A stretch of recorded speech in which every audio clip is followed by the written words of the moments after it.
Lenora. Lenora is different from others. Years of perfect stitching experience. Lenora linen, cotton cloth and stitching. Pandikad Road, Vandoor. Nilambur ഉപതെരഞ്ഞെടുപ്പിൽ PV. Anwar ഒരു ഘടകമേ അല്ലെന്ന് LDF convener TP. Ramakrishnan Nilambur പി.വി.എസ് ഓഡിറ്റോറിയത്തിൽ CITU മണ്ഡലം convention ഉദ്ഘാടനം ചെയ്ത ശേഷം മാധ്യമങ്ങളോട് സംസാരിക്കുകയായിരുന്നു അദ്ദേഹം.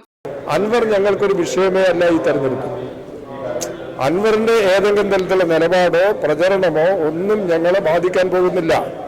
അൻവറിന്റെ തെറ്റായ നിലപാടിനെ തുറന്നു കാണിക്കാനും ജനങ്ങളിൽ കൂടുതൽ ജാഗ്രതയോടുകൂടി ജനങ്ങളെ അണിനിരത്താൻ ഈ സാഹചര്യം സഹായകരമായി. അത്രയേ പ്രശ്നമുള്ളൂ. ഇടതുപക്ഷ സർക്കാരിനെതിരെ നടന്ന ഗൂഢാലോചനയുടെ ഭാഗമായാണ് പി.വി. അൻവറിനെ ഇടതുപക്ഷത്തു നിന്നും UDF പക്ഷത്തേക്ക് മാറ്റിയത്. ഇന്നലെ വരെ UDFനെ വിമർശിച്ചിരുന്ന പി.വി. അൻവറിന് എങ്ങനെ UDF ജനപക്ഷമായി മാറിയതെന്നും ടി.പി. രാമകൃഷ്ണൻ ചോദിച്ചു. പി.വി. അൻവർ ഉന്നയിച്ച ആരോപണങ്ങളെല്ലാം വസ്തുതാവിരുദ്ധമായിരുന്നുവെന്ന് ജനം മനസ്സിലാക്കി കഴിഞ്ഞു. നിലമ്പൂർ മണ്ഡലത്തിൽ തുടർച്ചയായി 3-ാം തവണയും LDF വിജയിക്കും. പി.വി. അൻവറിനെ ഒരു ഘടകമായി പോലും LDF കാണുന്നില്ല.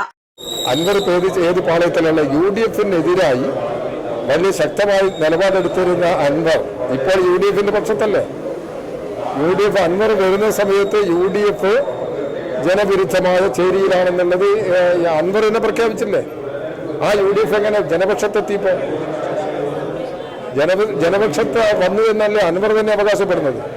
അതുതന്നെയാണ് അൻവറിനെ അടർത്തി കൊണ്ടുവരാനുള്ള ഗൂഢാലോചന. അതുതന്നെയാണ് LDFനെതിരായി ആ ഗൂഢാലോചനയിൽ അൻവർ പെട്ടു.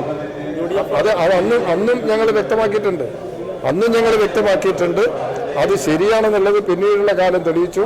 ഈ തെരഞ്ഞെടുപ്പിലേക്ക് എത്തുമ്പോൾ അത് കൂടുതൽ ഉറപ്പാവുകയാണ്. UDF അവർക്ക് അതിൽ പങ്കുണ്ടല്ലോ.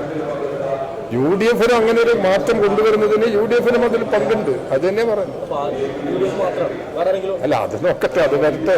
രാഷ്ട്രീയ നിലപാടെല്ലാം ആളുകളേക്കല്ലേ. പൊതുസമ്മതനായ സ്വതന്ത്ര സ്ഥാനാർത്ഥി വരുമോ എന്ന ചോദ്യത്തിന് ഉചിതമായ സമയത്ത് പാർട്ടി സ്ഥാനാർത്ഥിയെ പ്രഖ്യാപിക്കുമെന്നും ഇക്കാര്യത്തിൽ ആർക്കും ആശങ്ക വേണ്ടെന്നും അദ്ദേഹം പറഞ്ഞു. East live, Nilambur.